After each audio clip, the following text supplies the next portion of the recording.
வணக்கம். தந்தையின் பாட்காஸ்ட் செய்திகளை வாசிப்பது நான் கார்த்திகா பிரகாஷ். முதலில் தலைப்புச் செய்திகளை பார்க்கலாம்.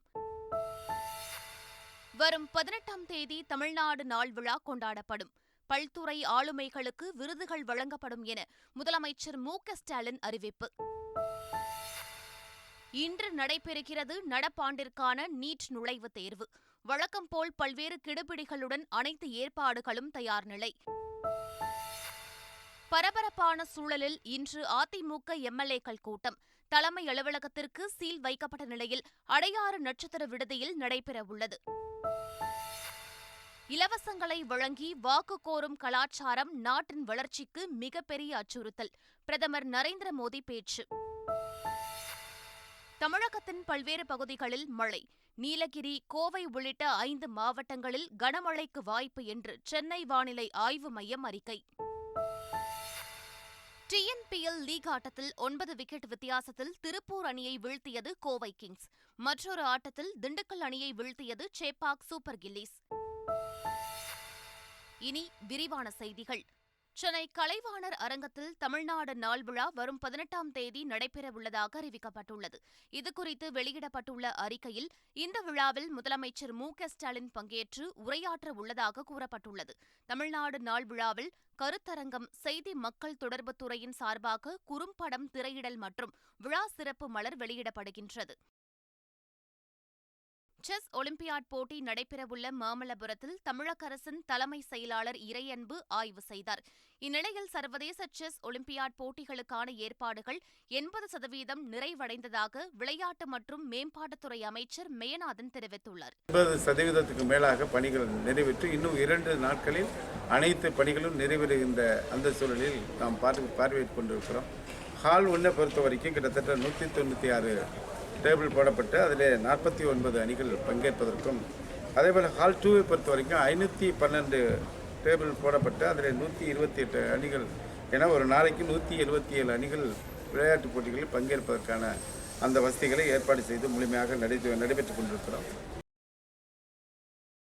மதுரையில் ஆட்சியர் அனிஷ் சேகர், கானா பாடகர் மதிச்சியம் பாலா பாடி தயாரிக்கப்பட்டுள்ள நம்ம செஸ் மதுரை மாஸ் எனும் செஸ் ஒலிம்பியாட் பாடலை வெளியிட்டுள்ளார். தமிழகத்தில் 3 லட்சம் வணிகர்கள் முறையாக வரி செலுத்தவில்லை என்று அமைச்சர் மூர்த்தி தெரிவித்துள்ளார். மதுரை தெப்பக்குளத்தில் நடைபெற்ற தமிழ்நாடு வணிகர் சங்கங்களின் பேரமைப்பின் முப்பெரும் விழாவில் பேசிய அமைச்சர் மூர்த்தி, அனைத்து வணிகர்களும் சரியாக வரி செலுத்தினால் தமிழகம் வளர்ச்சியடையும் என்று தெரிவித்தார். கள்ளக்குறிச்சியில் தனியார் பள்ளி மாணவி மர்மமான முறையில் உயிரிழந்த விவகாரத்தில் பள்ளி நிர்வாகிகளை கைது செய்யக்கோரி உறவினர்கள் ஊர்வலம் மற்றும் சாலை மறியலில் ஈடுபட்டனர். இந்நிலையில் மாணவியின் மரணம் குறித்து பள்ளி கல்வித்துறை அமைச்சர் எந்த நடவடிக்கையும் எடுக்காமல் இருப்பது கவலை அளிப்பதாக தமிழக பாஜக தலைவர் அண்ணாமலை தெரிவித்துள்ளார். கட்சியின் கோட்பாடுகளுக்கு எதிராக செயல்பட்டதாக கூறி ஜே.சி.டி. பிரபாகரின் மகள் மற்றும் மகனை அதிமுகவில் இருந்து இடைக்கால பொதுச் செயலாளர் இ.பி.எஸ். நீக்கியுள்ளார். அவர் வெளியிட்டுள்ள அறிக்கையில், அமலன் சாம்ராஜ் மற்றும் ஆதிரா நேவிஸ் பாஸ்கர் ஆகியோரை கட்சியின் அடிப்படை உறுப்பினர் உள்ளிட்ட அனைத்து பொறுப்புகளில் இருந்தும் நீக்குவதாக தெரிவிக்கப்பட்டுள்ளது. அதிமுக எம்எல்ஏக்கள் கூட்டம் இன்று மாலை 4 மணிக்கு அடையாறு கிரவுண்ட் பிளாசா நட்சத்திர விடுதியில் நடைபெறவுள்ளது. அதிமுக தலைமை அலுவலகத்திற்கு சீல் வைக்கப்பட்டுள்ளதால் எடப்பாடி பழனிசாமி இல்லத்தில் கூட்டத்தை நடத்த திட்டமிடப்பட்டது. ஆனால் எதிர்க்கட்சித் தலைவருக்கு ஒதுக்கப்பட்ட வீடு அரசுடையது என்பதால் தனியார் விடுதியில் நடத்த முடிவு செய்யப்பட்டுள்ளது. கடந்த சட்டமன்ற தேர்தலில் அதிமுக தோல்வியடைந்ததற்கு எடப்பாடி பழனிசாமிதான் காரணம் என ஓபிஎஸ் ஆதரவாளர் கோவை செல்வராஜ் குற்றம் சாட்டியுள்ளார். சென்னையில் செய்தியாளர்களை சந்தித்த அவர் இதனை தெரிவித்தார். இவர்களுக்கு வேண்டியவர்களுக்கு உதவி செய்தார்கள், வேண்டாதவர்களை தோற்கடிப்பதற்கு இவர்களே வேலை செய்தார்கள். அந்த அடிப்படையில் தான் ஒரு 70-80 தொகுதியில் அதிமுக வேட்பாளர்கள் தோல்வியடைய காரணம் எடப்பாடி பழனிசாமியின் உட்கட்சியில் செய்த துரோகம்தான். எதிர்க்கட்சியில் உள்ள எடப்பாடி பழனிசாமியும் ஓ பன்னீர்செல்வமும் திமுகவுக்கு ஒன்றுதான் என நீர்வளத்துறை அமைச்சர் துரைமுருகன் விளக்கம் அளித்துள்ளார். வேலூரில் செய்தியாளர்களை சந்தித்த அவர், அவர்களின் தயவு தேவைப்படுகிற அளவுக்கு திமுகவின் நிலை இல்லை என்று தெரிவித்தார். கொரோனா தொற்றால் பாதிக்கப்பட்டுள்ள ஓ பன்னீர்செல்வம் விரைவில் பூரண நலம் பெற வேண்டும் என்று முதலமைச்சர் மு.க.ஸ்டாலின் வாழ்த்து தெரிவித்துள்ளார். இது தொடர்பாக டுவிட்டரில் பதிவிட்டுள்ள முதலமைச்சர் மு.க.ஸ்டாலின், கோவிட்-19 தொற்று ஏற்பட்டு சிகிச்சை பெற்று வரும் அதிமுக ஒருங்கிணைப்பாளரும் எதிர்க்கட்சி துணைத் தலைவருமான ஓ. பன்னீர்செல்வம் விரைந்து முழுமையாக நலம் பெற விழைகிறேன் என குறிப்பிட்டுள்ளார். பல உயிர்களை இழந்த பின்னர்தான் ஆன்லைன் ரம்மி தடை சட்டத்தை தமிழக அரசு கொண்டு வருமா என அதிமுக இடைக்கால பொதுச் செயலாளர் எடப்பாடி பழனிசாமி கண்டனம் தெரிவித்துள்ளார். இதுகுறித்து அவர் வெளியிட்டுள்ள அறிக்கையில், தமிழகத்தில் தற்போது நடைபெற்று வரும் ஆட்சியாளர்களின் பணப்பசிக்கு பல உயிர்கள் பலியிடப்பட்டு வருகின்றன என புகார் தெரிவித்துள்ளார்.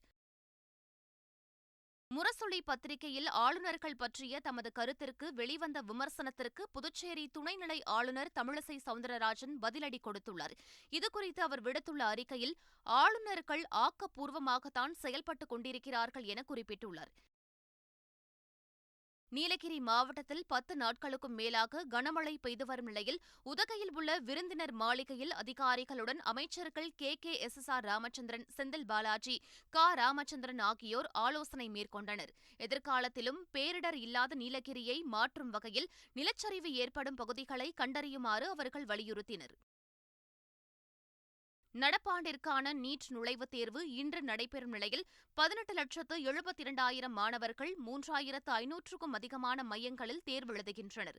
தமிழகத்தில் 1,50,000 லட்சம் மாணவர்கள் தேர்வு எழுதும் நிலையில் சென்னை, கோவை, கடலூர், காஞ்சிபுரம் உள்ளிட்ட 18 நகரங்களில் தேர்வுகள் நடைபெறுகின்றன. செங்கல்பட்டு மாவட்டம் அச்சரப்பாக்கம் ராவுத்தர் நல்லூரை சேர்ந்த இளம்பெண் லாவண்யா குரூப் 1 தேர்வில் தமிழகத்தில் முதலிடம் பெற்றுள்ளார். தோல்விகளால் சோர்ந்து விடாமல் விடாமுயற்சியுடன் கடுமையாக முயற்சி செய்தால் அரசு தேர்வுகளில் வெற்றி பெறலாம் என லாவண்யா தெரிவித்துள்ளார். தொடர்ந்து நம்ம பணியை நம்ம செஞ்சுட்டே இருக்கணும். நம்மளோட இலக்கு உயர்வா இருக்கும்போது நம்ம ஒரு சின்ன ஸ்டெப், குரூப் 4 போறதுங்க ஒரு சின்ன ஸ்டெப் தான். அங்கேயே தங்கிடாம அதுக்கடுத்து குரூப் 2 எழுதணும். அந்த மாதிரி ஒரு நம்ம எப்பவுமே ஒரு எய்ம் ஹையர் அப்படின்னு சொல்லுவாங்க. உள்ளுவது எல்லாம் உயர் உள்ளல் அப்படின்ட்டு தான் வள்ளுவரும் சொல்லியிருக்காரு. நம்மளோட தாட்ஸ் எப்பவுமே பெருசா இருக்கணும். பெருசா இருந்துச்சுன்னா நம்மளோட எஃபர்ட்டும் நம்மளை சுத்தி இருக்கிற வைப்ஸும் தானா நம்மளை கொண்டு அந்த இடத்துக்கு சேர்க்கும். தமிழ்நாட்டில் அரசு மற்றும் அரசு உதவி பெறும் பள்ளிகளில் காகித கலை பயிற்சி அளிக்க டெல்லி உள்ளிட்ட வட இந்தியாவை சேர்ந்த ஆசிரியர்களுக்கு பள்ளி கல்வித்துறை அனுமதி வழங்கியுள்ளது. இதற்கு கண்டனம் தெரிவித்துள்ள பாமக நிறுவனர் ராமதாஸ், பள்ளி மாணவர்களை சுரண்ட அனுமதிக்க வேண்டாம் என அறிக்கை விடுத்துள்ளார். தமிழே தெரியாத வட இந்திய பயிற்சியாளர்களை அரசு பள்ளிகளில் அனுமதிப்பது அரசின் பொறுப்பை தட்டி கழிக்கும் செயல் என்றும் அவர் புகார் தெரிவித்துள்ளார். காஞ்சிபுரம் மாவட்டம் ஸ்ரீபெரும்புதூர் தொகுதிக்கு உட்பட்ட குன்றத்தூர் அருகே 1000 ஆண்டு பழமை வாய்ந்த கோவில்களை அமைச்சர்கள் சேகர்பாபு, தாமு அன்பரசன் உள்ளிட்டோர் ஆய்வு மேற்கொண்டனர். பின்னர் செய்தியாளர்களிடம் பேசிய அறநிலையத்துறை அமைச்சர் சேகர்பாபு, பழமை வாய்ந்த கோவில்களுக்கு 100 கோடி ரூபாயை முதலமைச்சர் ஒதுக்கீடு செய்துள்ளதாக அமைச்சர் சேகர்பாபு தெரிவித்தார். அனைத்து திருக்கோயில்களையும் புனரமைக்க உள்ளோம். மாண்புமிகு தமிழக முதல்வர் அவர்கள் இந்த ஆண்டு 1000 ஆண்டுகள் பழமை வாய்ந்த திருக்கோயில்களுக்கு 100 கோடி ரூபாயை இந்து சமய அறநிலையத்துறை வரலாற்றிலே இல்லாத அளவிற்கு ஒதுக்கீடு செய்திருக்கின்றார் அரசின் சார்பிலே. அதில் 80 திருக்கோயில்கள் இந்த ஆண்டு திருப்பணிகளுக்கு எடுத்துக்கொள்ளப்பட்டு கும்பாபிஷேகம் நடைபெற இருக்கின்றது. மதுரை மீனாட்சியம்மன் கோவில் வளாகத்திற்குள் இருந்த தனியார் கடைகள் முழுவதுமாக அகற்றப்பட்டன. அக்கோவிலில் கடந்த 2018ஆம் ஆண்டு தீ விபத்து ஏற்பட்டது. இதனால் கோவிலின் உள்ளே உள்ள கடைகள் அடைக்கப்பட்டன. கடந்த ஜூன் மாதம் 54 கடைகள் அகற்றப்பட்டன. மீதமிருந்த 18 கடைகள் நீதிமன்ற உத்தரவின்படி முழுமையாக அகற்றப்பட்டதாக கோவில் நிர்வாகம் தெரிவித்துள்ளது. அரசு பாலிடெக்னிக் கல்லூரி விரிவுரையாளர் பணிகளுக்கான சான்றிதழ் சரிபார்ப்பு சென்னையில் நேற்று தொடங்கியது. மொத்தம் 1060 பணியிடங்களுக்கு 2148 பேர் சான்றிதழ் சரிபார்ப்புக்கு அழைக்கப்பட்டுள்ளனர். மொத்தம் 3 நாட்கள் நடைபெறும் சான்றிதழ் சரிபார்ப்பு நிறைவடைந்த பின் தகுதி வாய்ந்தவர்களின் தேர்வு பட்டியல் வெளியாகும் என ஆசிரியர் தேர்வு வாரியம் தெரிவித்துள்ளது. கோவையில் சரியான திட்டமிடல் இல்லாமல் கட்டப்பட்ட மேம்பாலத்தால் 3 உயிர்கள் பலியாகியுள்ளதாக மின்வாரியத்துறை அமைச்சர் செந்தில் பாலாஜி தெரிவித்தார். கோவையில் கட்டப்பட்ட புதிய பாலத்தை பார்வையிட்ட பின் செய்தியாளர்களிடம் பேசிய அவர் இதனை தெரிவித்தார். பாலத்தினுடைய வடிவமைப்புகளை பொறுத்த வரைக்கும் 2 பக்கங்களிலும் தனியார் நிலங்கள் எடுத்து அந்த பாலத்தை நேராக வடிவமைக்க வேண்டிய சூழலை விடுத்து பாலம் நேராக இல்லாமல் குறிப்பாக 70 டிகிரியில் திரும்பக்கூடிய அளவிற்கு மிக குறுகலான திரும்பக்கூடிய அளவிற்கு அந்த வடிவமைப்புகள் அமைக்கப்பட்டிருக்கின்றன. எனவே இதை எப்படி நாம் மாற்றி வடிவமைப்பது என்பதற்காக மாண்புமிகு முதலமைச்சருடைய வழிகாட்டுதலின்படி மதிப்பிற்குரிய மாவட்ட ஆட்சித்தலைவருடைய தலைமையில் காவல்துறை, வருவாய்த்துறை, போக்குவரத்துறை, நெடுஞ்சாலைத்துறை இந்த துறையினுடைய உயர் அதிகாரிகள் கொண்ட ஒரு குழு அமைக்கப்பட்டு அந்த குழு ஆய்வுகள் செய்யப்படும். நாட்டில் இலவசங்களை வழங்கி வாக்கு கோரும் கலாச்சாரம் நாட்டின் வளர்ச்சிக்கு மிகவும் அச்சுறுத்தலை ஏற்படுத்தும் என பிரதமர் நரேந்திர மோடி தெரிவித்துள்ளார். உத்தரப்பிரதேச மாநிலம் ஜலானில் விரைவு சாலையை திறந்து வைத்து பேசிய அவர், இதுபோன்ற இலவச கலாச்சாரம் புதிய விரைவு சாலைகளையோ புதிய விமான நிலையங்களையோ பாதுகாப்பு தொழில் வழித்தடங்களையோ ஏற்படுத்தாது என தெரிவித்தார்.